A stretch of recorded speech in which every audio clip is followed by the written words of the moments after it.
Hola a todos, mi nombre es Joana Torres, yo soy una gastroenteróloga portuguesa con un interés especial en la enfermedad inflamatoria intestinal y es un enorme orgullo, un placer estar participando en vuestra conferencia, aunque sea remotamente, entonces que voy a intentar lo mejor posible para que mi español o portuñol sea perceptible. Yo voy a hablar cómo mejorar los outcomes en la enfermedad inflamatoria intestinal. Esos son mis conflictos. Entonces, que yo creo que todos reconocemos que en 2022, aunque haya muchos progresos y muchos avances en la enfermedad inflamatoria intestinal con nuevos fármacos, mejores estrategias terapéuticas, herramientas de monitorización más avanzada, aún hay muchos desafíos. Hemos alcanzado un teto terapéutico. Sigue habiendo un gran retraso en diagnóstico, altas tasas de cirugía, un gran impacto en la calidad de vida de los pacientes y la enfermedad inflamatoria intestinal sigue teniendo una alta tasa de incapacidad y afectación de la salud mental. Entonces, que creo que tenemos aún mucho para mejorar. Entonces, que aquí podemos ver estudios de base poblacional que hablan de los outcomes de los pacientes con enfermedad de Crohn y colitis ulcerosa. En la izquierda, un estudio prospectivo, enfermos con un diagnóstico reciente, seguidos por 5 años.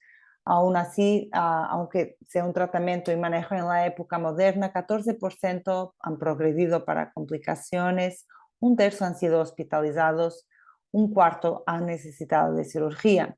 En la derecha tenemos una revisión sistemática de estudios también de base poblacional y pueden verificar que mientras de 10 años de follow-up, 70 a 80% de los pacientes tienen un gran riesgo de relapse, de recidiva, 2/3 un riesgo de hospitalización, 10 a 15% un riesgo de colectomía. Entonces, que creo que estos datos muestran que aún hay mucho que podemos mejorar.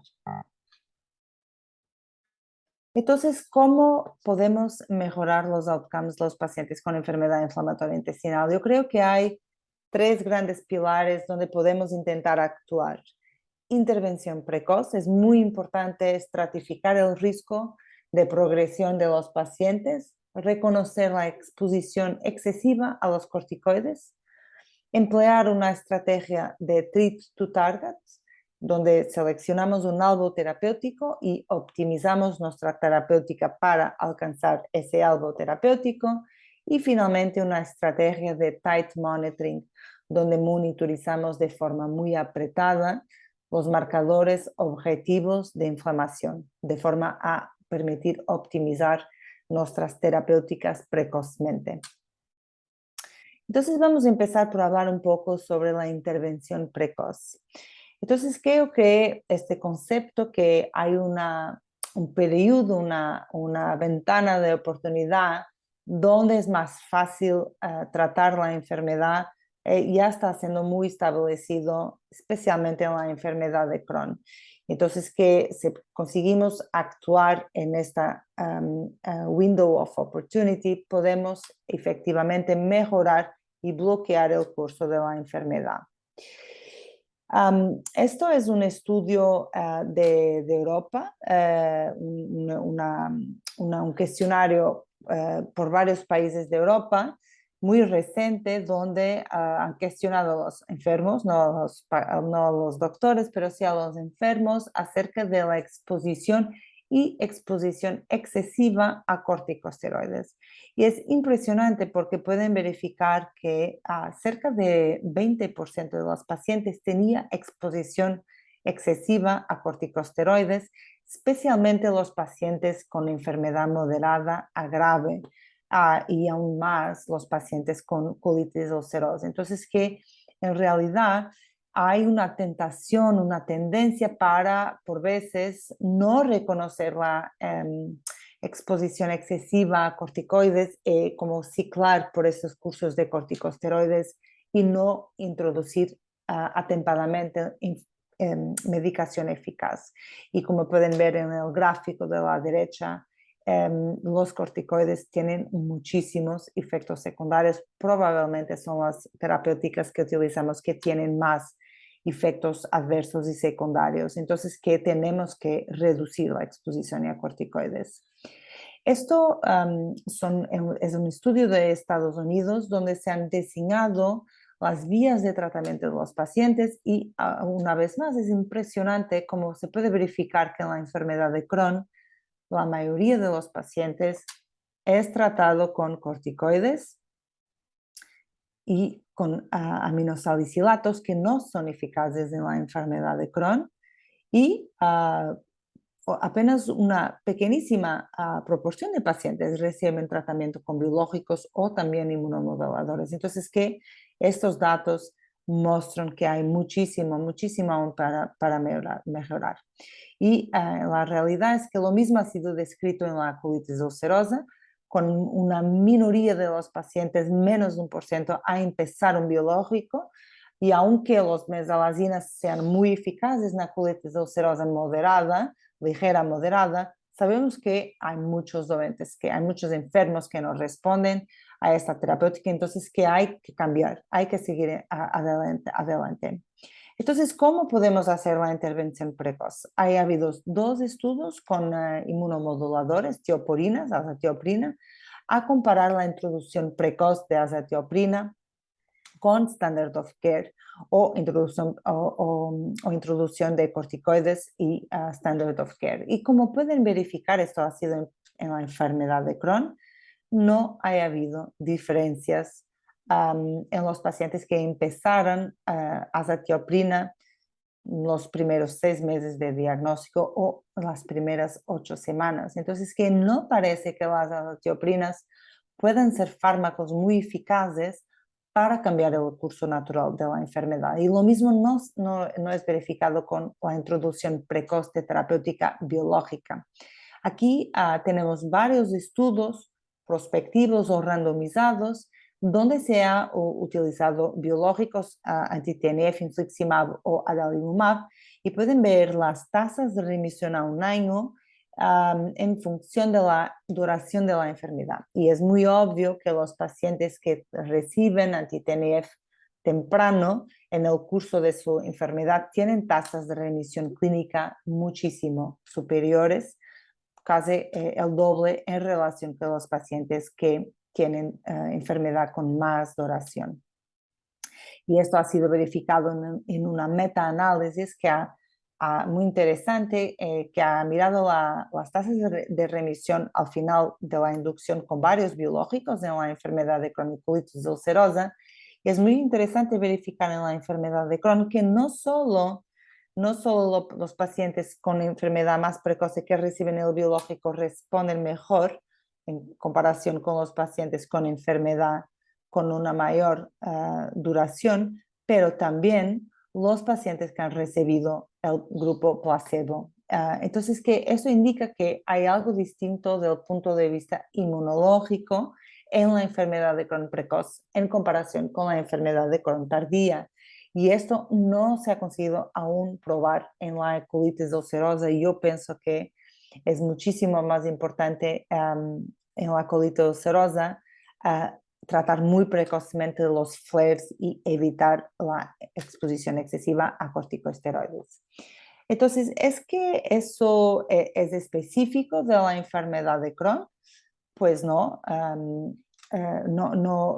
Perdón, es específico de la utilización de anti-TNF en la enfermedad de Crohn, pues parece que no. Esto es un estudio retrospectivo utilizando vedolizumab, y se puede verificar que las tasas de remisión clínica, remisión sin corticoides, remisión endoscópica también han sido mejores en los pacientes que tenían una duración de enfermedad más corta.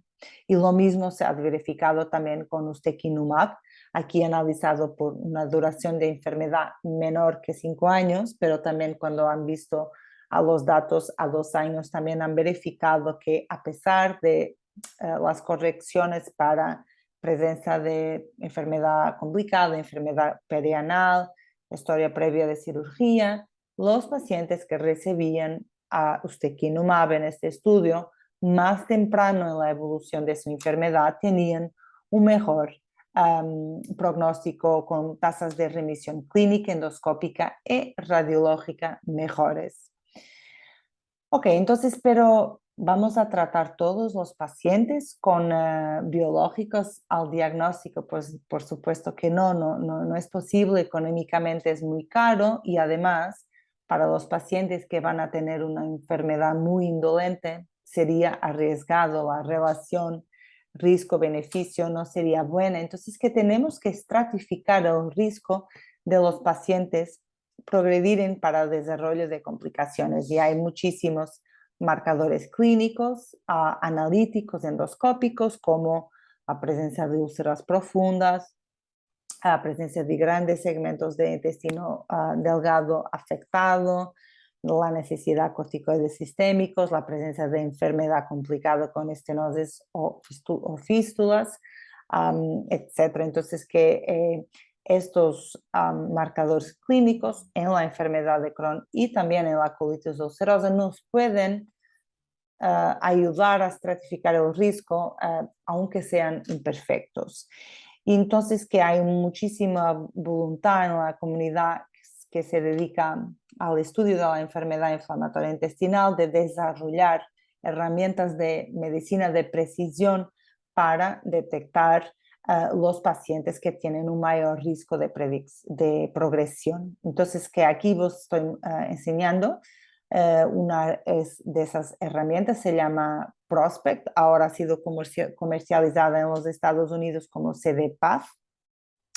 Entonces, que fue desarrollada en un corte de pacientes adultos, validada externamente y es muy sencilla. Se introduce los datos de los pacientes, los datos clínicos y también el ASCA, el CEBIR, el ANCA, ASCA, IgG y el componente genético, el polimorfismo del gene NOD2. Y con eso podemos obtener un riesgo de progresión en 3 años para complicaciones, como se puede verificar aquí en este gráfico. Entonces, que esto está siendo comercializado, puede ser que vamos a tener más datos sobre su utilización. Y aquí, por ejemplo, tenemos un paciente con un riesgo muy bajo de progresión, donde no hay ningún sentido para empezar un biológico precozmente, pero sí para monitorizar el paciente. Entonces, que esto es lo que necesitamos en nuestra práctica clínica. Nos gustaría de hablar también de un otro marcador.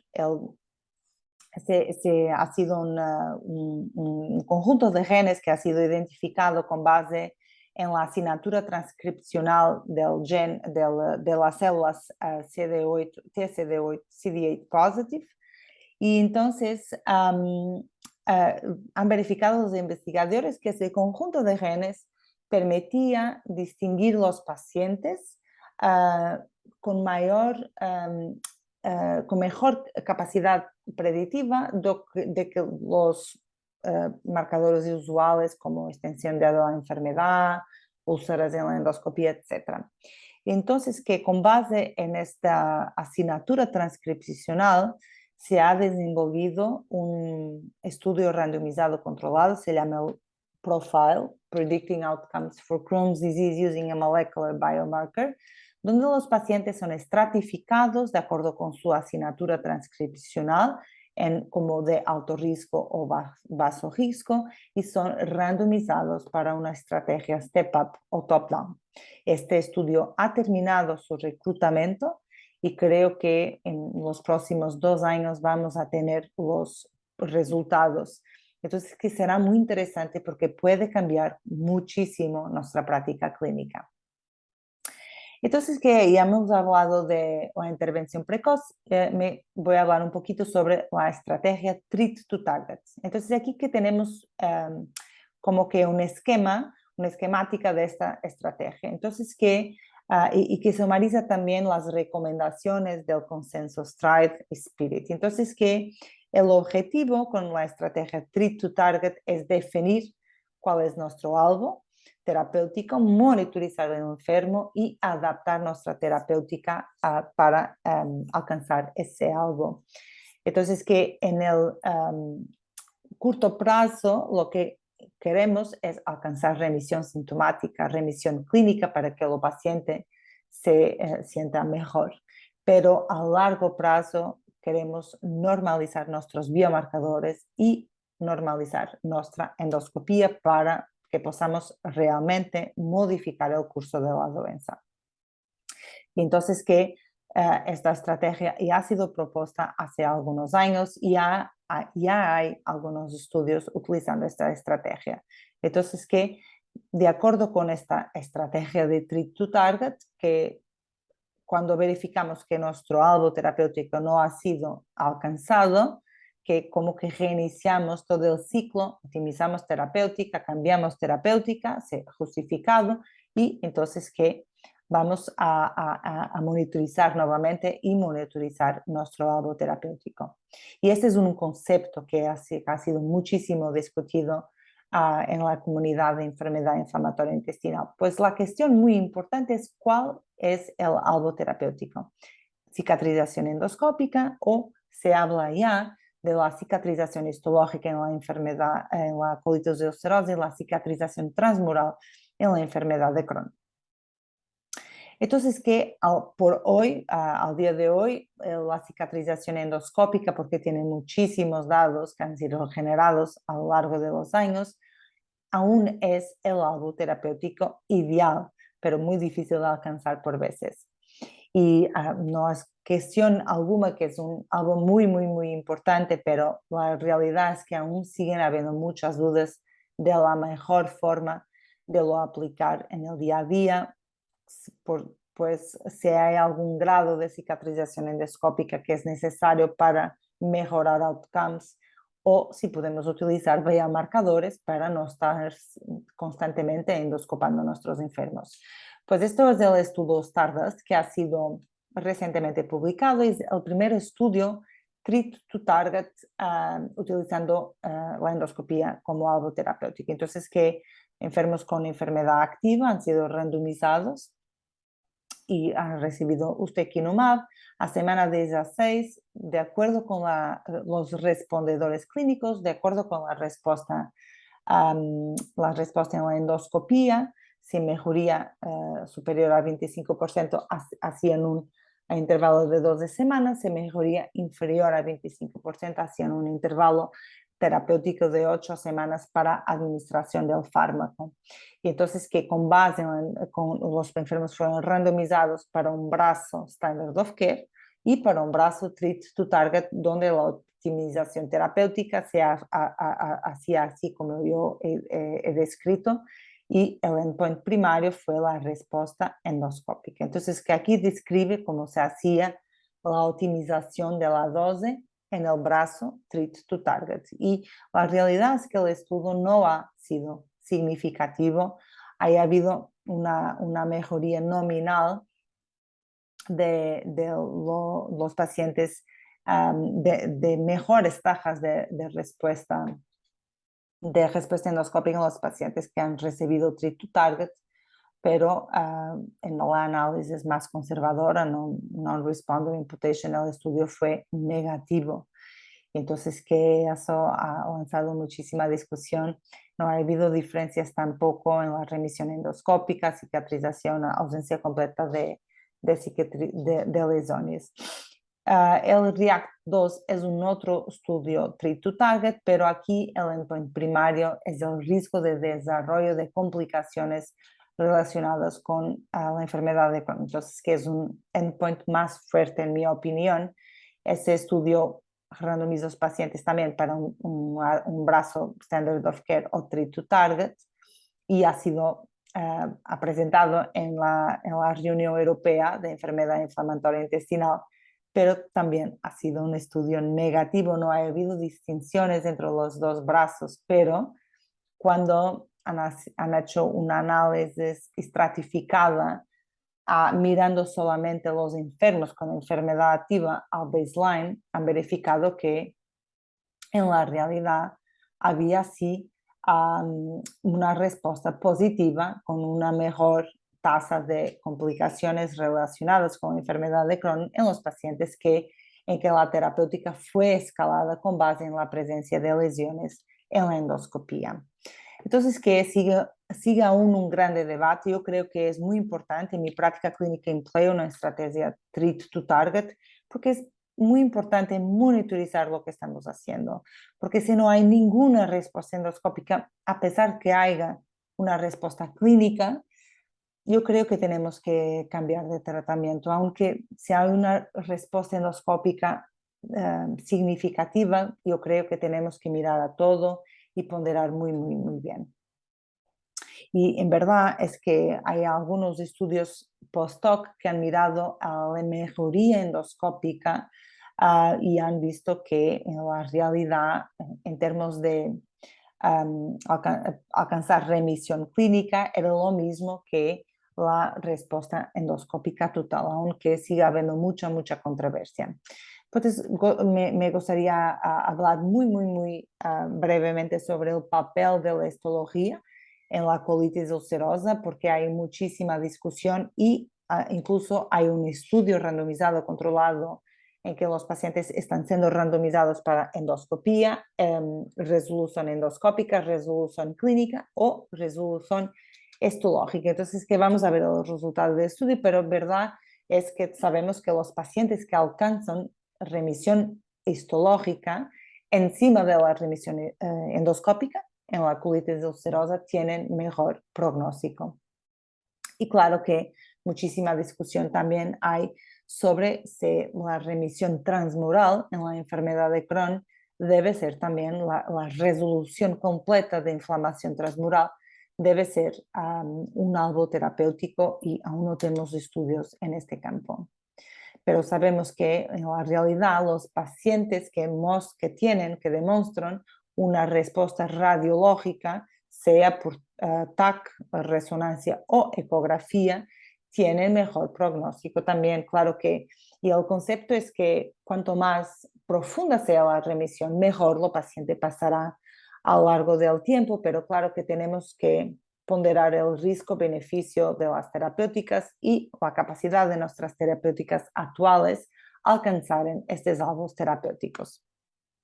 Y esto para hablar del posible papel de la ecografía intestinal para monitorizar el alvo terapéutico de remisión transmural. Y esto en la realidad ya se está utilizando para monitorizar la respuesta a la terapéutica. Este es un estudio de Alemania donde los pacientes empezando una terapéutica han sido seguidos con ecografía intestinal, haciendo ecografía al mes 3, 6 y 12. Como se puede ver, hay una reducción de la espesura de la pared mientras al curso del tratamiento. Entonces, que ya está siendo utilizada muchísimo para monitorizar la respuesta a la terapéutica. Entonces, que estoy casi terminando, me gustaría hablar muy brevemente de la estrategia de monitorización apretada que va de mano a mano con la estrategia Treat to Target. Entonces, que el primer estudio randomizado donde los pacientes fueron seguidos con una estrategia de monitorización apretada ha sido el estudio CALM, ha randomizado pacientes para un brazo en que los pacientes tenían su terapéutica escalada si tenían PCR calprotectina elevada o síntomas, y para un brazo donde los pacientes tenían su terapéutica escalada si tuvieran síntomas apenas. Y entonces que este estudio ha mostrado que adaptar la terapéutica, escalar la terapéutica con base en la presencia de biomarcadores elevados ha resultado en mejor tasa de remisión profunda con remisión clínica y remisión endoscópica, menores tasas de hospitalización, en general mejor pronóstico. Y aquí podemos verificar que los que han alcanzado remisión endoscópica han tenido menor probabilidad de progresión para nuevas complicaciones, hospitalización, etc. Y los que han alcanzado remisión clínica y endoscópica, o lo que se llama remisión profunda, aún mejor pronóstico. Claro que es difícil estar siempre endoscopando a los pacientes, no es práctico, no es realista. Entonces, que hay mucho interés en intentar percibir el papel de la calprotectina fecal para predecir la respuesta terapéutica. Y aquí podemos ver, este es un estudio de ustekinumab, donde la calprotectina a la semana 6 fue el marcador más importante, más predictivo para prever la respuesta endoscópica a la semana 52. Entonces, que la utilización de estos marcadores no invasivos es muy, muy importante. Y esto es un estudio de UK, donde los pacientes que han normalizado su calprotectina mientras el primer año de tratamiento han tenido muchísimo mejor pronóstico en comparación con los que no han normalizado. Y por fin me gustaría muchísimo hablar del papel de la ecografía intestinal, del papel de la monitorización no invasiva, porque ya estamos cada vez más utilizando calprotectina fecal, proteína C reactiva, y se empieza muchísimo a utilizar este método de monitorización no invasiva que permite hacer ecografía siempre que el paciente viene, medir la espesura de la pared, criterios de inflamación.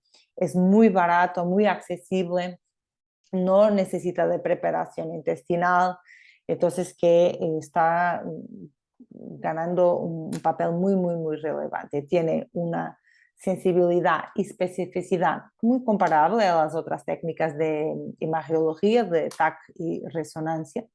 Y en la verdad, la ecografía intestinal ha adquirido un papel muchísimo importante después del estudio Stardust. Ya hemos hablado de este estudio, donde ha habido un subestudio con ecografía y donde se ha demostrado que en realidad ya a la semana 8, semana 4, se puede verificar y capturar con ecografía una respuesta ecográfica en el ileum y también en el colon. Y aquí podemos ver la normalización de la espesura de la pared mientras el tiempo en el ileum menor y también en el colon.